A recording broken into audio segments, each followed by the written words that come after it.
mas queria falar da deputada Nicole. E eu acompanhei uma série de discussões a respeito desse assunto, inclusive no nosso ex-programa ontem. Depois eu fui assistir o clipe, o vídeo. Parece que o nosso colega, nosso antigo colega, o Pavinato, desceu o pau no Nicolas, sentou o pau nele. E houve gente que gostou, houve gente que não gostou tanto e tudo mais. Obviamente eu gosto, vou dar aqui a minha opinião, vou pedir a de vocês, eu gosto dessa coisa provocativa, eu gosto do deboche, do escárnio como forma de trazer um assunto à discussão. E acho que o Nicolas é uma pessoa pessoalmente muito bem-humorada, ele tem essa característica que funciona, inclusive é uma das receitas para a comunicação dele com um eleitorado tão jovem, mas a discussão é muito maior, né? A discussão que ele está trazendo, o assunto que ele jogou na pauta no Dia da Mulher, foi talvez o assunto que o Matt Walsh tenha desenvolvido tão bem no documentário dele, What is a Woman? Que a questão é, o que é uma mulher? Por que a chateação com o Nicolas ter colocado uma peruca e ter dito que ele era uma mulher ali, que ele era a Nicole? Ora, não é justamente isso que a esquerda defende, que é o correto hoje no mundo? Que as pessoas, a rigor, ele não deveria nem ter colocado a peruca. Ele poderia dizer, olha, eu hoje estou me sentindo mulher, e eu sou mulher, e eu quero ser feliz Dia da Mulher. É claro que o Nicolas, como um deputado cristão, simplesmente está jogando um assunto, que é um assunto caro, de um valor importante para ele. Eu sei que você também é cristão praticante, Gerson. Não sei tanto de você, Fernando, mas fica à vontade para falar. E eu sei que isso é um assunto caro para você também, mas reparem, ele conseguiu, goste ou não do Nicolas, ele conseguiu dominar o noticiário político com um deboche, uma piada, e colocar um assunto que hoje a gente pode gostar ou não, mas é um assunto que atinge diretamente as famílias, não é um assunto pouco importante. Isso que se chama de ideologia de gênero, identidade de gênero, isso é algo que tem afetado a vida das pessoas que têm pais. Você tem crianças, filhos, que estão sofrendo através de médicos, através de psicólogos, através de terapeutas, danos absolutamente irreversíveis. Você tem o ensino disso dentro da cartilha pedagógica, o ensino disso dentro das escolas, dentro do programa escolar. Né? A Abigail Shrier escreveu um livro aqui nos Estados Unidos que chama Irreversible Damage, Dano Irreversível, contando justamente como eles destruíram a identidade das mulheres através da ação precoce desde o jardim de infância. Eu conto a vocês que eu tirei a minha filha, uma das minhas filhas, depois a outra já estava fora, da escola pública para colocar numa escola cristã, porque no jardim de infância eles quiseram ensinar a educação a ela. E eu identifiquei que os temas que eles queriam ensinar para minha filha têm a ver com a cartilha, com o programa da agenda trans, para desde o início de sensibilizar as crianças. Eu identifiquei porque conhecia o assunto. Talvez alguém desavisado não tivesse e olha que você está na Flórida, hein? Eu tô Não, mas repare, a grande polêmica da Flórida, que gerou uma guerra entre a maior corporação do estado, já que a gente está falando aqui de guerra entre grandes corporações e cidadão, né, e pessoas comuns, foi justamente a da Disney contra o Ron DeSantis, porque o Ron DeSantis passou uma lei proibindo o ensino de qualquer coisa desse tipo e de cunho sexual para crianças com menos de 8 anos. Hollywood, o Beautiful People, a Disney chamaram a lei de Don't Say Gay Bill e, eu volto a dizer, crianças de menos de 8 anos de idade. A minha filha está fazendo 8 esse ano, ou seja, a partir do ano que vem, ela já vai poder ser ensinada esse tipo de coisa, e eu ainda acho que é uma idade muito tenra para esse tipo de coisa. Então, hoje você tem o Tennessee na semana passada, perdoem por me alongar, mas esse é um assunto importante. O Tennessee na semana passada passou uma lei criminalizando qualquer tratamento de mudança de sexo para menores de idade. Então muita gente, e me perdoe o Pavinato, pode achar que isso é uma baboseira, que esse é um assunto pouco importante, etc, etc. Mas eu quero dizer que, na minha visão, o deputado Nicolas trouxe o assunto para o centro da atenção e para a discussão com bom humor, de uma forma muito feliz. Muito feliz. Queria ouvir vocês. Fernão, talvez você tenha um contraponto, uma visão diferente, então vamos que aí depois... Eu acho isso, quer dizer, isso tudo é uma conspiração deletéria para desviar a atenção das pessoas do que realmente está acontecendo por trás, que é esse processo de tomada do governo dos estados nacionais por entidades não eleitas. Esse é o ponto que se procura esconder com esse tipo de coisa. Você joga essa coisa incendiária, todo mundo fica puto. Qualquer pessoa que não esteja doente, né, não pode aceitar esse tipo de interferência. Agora, para mim, o que interessa é essa questão agora no Brasil, né? Qualquer cara que fala qualquer coisa dentro do Congresso Nacional, o Congresso Nacional decide caçar ou não caçar o cara. Quer dizer, a única pessoa que tem legitimidade para caçar um deputado eleito são os eleitores deles. Entendeu? Isso é o ponto essencial da democracia. É esse. Né? Porque você não está caçando aquela pessoa, você está caçando 1 milhão de vozes que votaram naquele representante para representá-las. Né? Então não tem cabimento isso. Né? E aqui fica essa conversa em nome da democracia, vamos do decoro, não sei o que, vamos caçar esse cara. Cara, não tem que caçar. Né? Você tem que ter um mecanismo como o de recall, aí sim. Né? Você, como eleitor, se sentindo mal representado ou ofendido por um tipo de representação que foi feita em seu nome, vai lá e tira esse mandato do cara. Agora, fora disso, é tudo o absoluto avesso da democracia. Então, quer dizer, esse menino tem toda a razão de fazer a piada que fez e é uma forma inteligente, ele é muito inteligente. Se não fosse, ele não tinha tido a votação que teve, é o deputado mais votado no Brasil, não é isso? Com a idade que tem. Quer dizer, ele é vivo, ele sabe com quem ele está falando e o que ele tem que falar para essas pessoas e está representando elas muito bem. Né? Tanto que tem essa votação maciça. Agora, se você libera essa coisa, olha, o candidato do partido adversário deste que levou a eleição com a maior votação do Brasil tem o direito de caçar o mandato do seu adversário que foi eleito com 1 milhão de votos? Que sentido que isso faz? Gerson. Eu tenho assim uma postura que vai...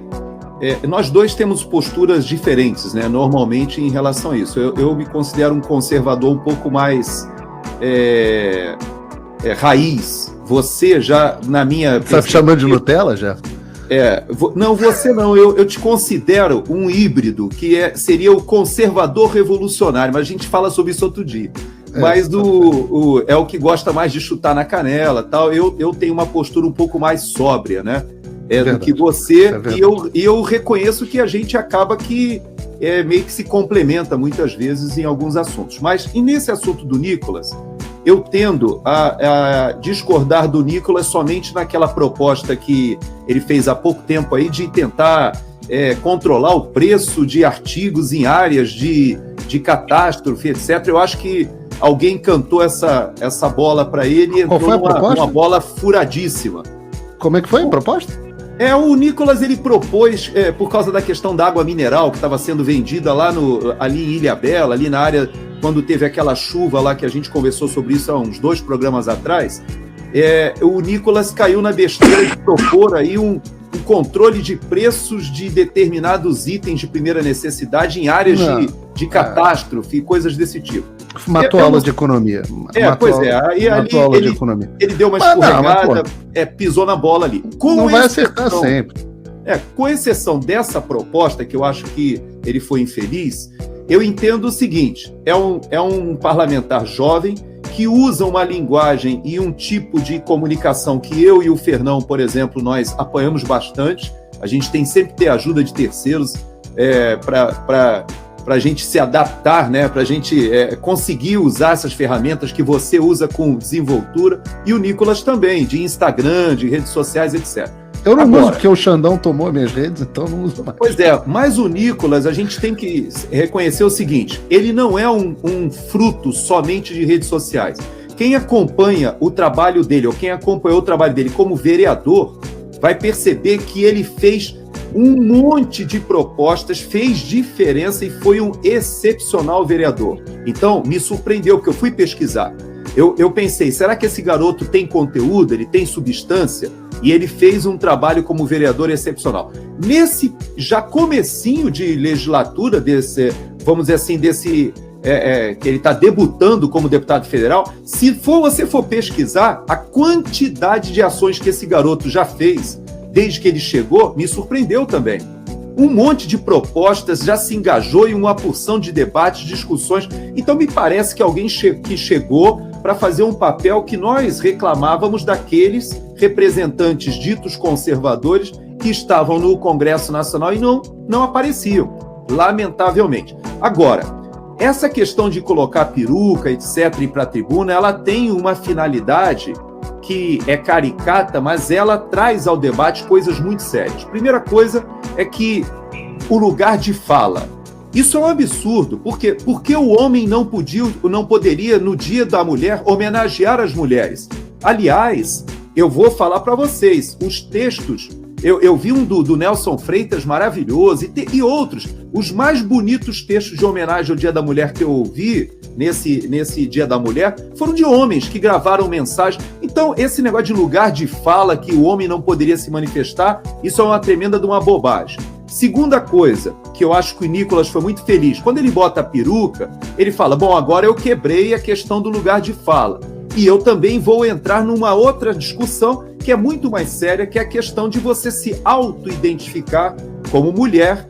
E ele faz menção, inclusive, a um processo que ele recebeu por ter feito a homenagem ao Dia da Mulher no ano passado somente às pessoas, os seres humanos que tivessem cromossoma XX. Então, quando ele faz essa homenagem, ele foi atacado e dessa vez ele fala, para não ter problema, eu agora quero dizer que eu me identifico aqui rapidamente. Ele ainda usou uma linguagem dizendo que ele tem um gênero fluido, porque depois ele tira a peruca e fala, bom, agora eu voltei a falar como homem porque eu tenho essa possibilidade. Ele é não binário, gênero fluido. É não binário, coisas desse tipo. Então, ele faz uma paródia, ele faz um discurso ali caricato, mas que toca em pontos muito importantes quando ele, por exemplo, fala que as mulheres estão perdendo o seu espaço para homens que se identificam como mulheres, principalmente, por exemplo, no esporte. Claro. O esporte é ridículo você ter homens competindo com mulheres. A gente tem uma fotografia da semana passada numa competição na Europa em que o primeiro e o segundo lugar de uma competição de ciclismo foram dois homens que estão se beijando e o terceiro lugar é uma mulher que está com a filha no colo para receber a medalha. Quer dizer, dois homens ganhando de uma mulher e as pessoas aplaudindo. O Dia da Mulher está sendo comemorado por várias empresas, pela Apple, por várias empresas, colocando homens que se consideram mulheres e são transgêneros ou se consideram travestidos ou pelo menos episodicamente se sentem como mulheres. Esse tipo de debate é um debate ideológico, mas que ele tem reflexos, como você bem falou, sobre a vida dos nossos filhos, das nossas crianças. Para terminar, eu tenho um amigo que diz o seguinte, eu não me importo se a pessoa queira ser trans, queira ser o que quiser, desde que ela não queira que os meus filhos, que a minha família tenha que aderir a essa pauta. Mas o problema é que esses grupos eles fazem uma política pública que tem que ser abrangente e que tem que ser imposta à maioria. E é nisso que eu acho que o Nicolas acabou tocando. Ô Gerson, isso aí, primeiro que tudo isso que você falou, o que o cara tem que ser ou não tem que ser, né? Só vale se você for um transgênero, mas de esquerda, né? Ou um índio, mas de esquerda, né? ou a raça negra, mas de esquerda. Né? Então, se não for, né, vale tudo contra você. Então, esse é o ponto que interessa. Né? Eles só vão para cima e acusam de eu não sei que fobia mais, os que são dentro dessas categorias ditas minoritárias, né, de esquerda. Se não for de esquerda, pode malhar. Então, isso tudo é cortina de fumaça. É tudo mentira. É tudo mentira.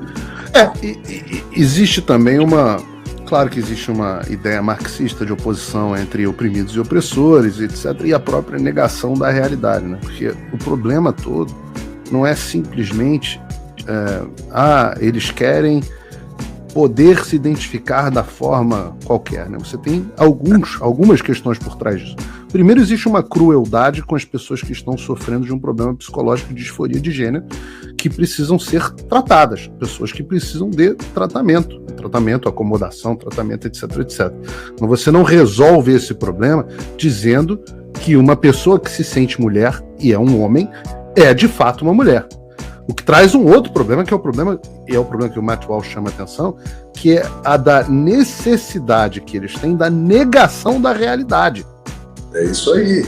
Isso é que é o fator subversivo. É você Exato. Negar o poder do senso comum. Quer dizer, você tem isso. Esse é o último grau de subversão e o primeiro. Né? Você tem que mentir na cara da verdade, diante da verdade.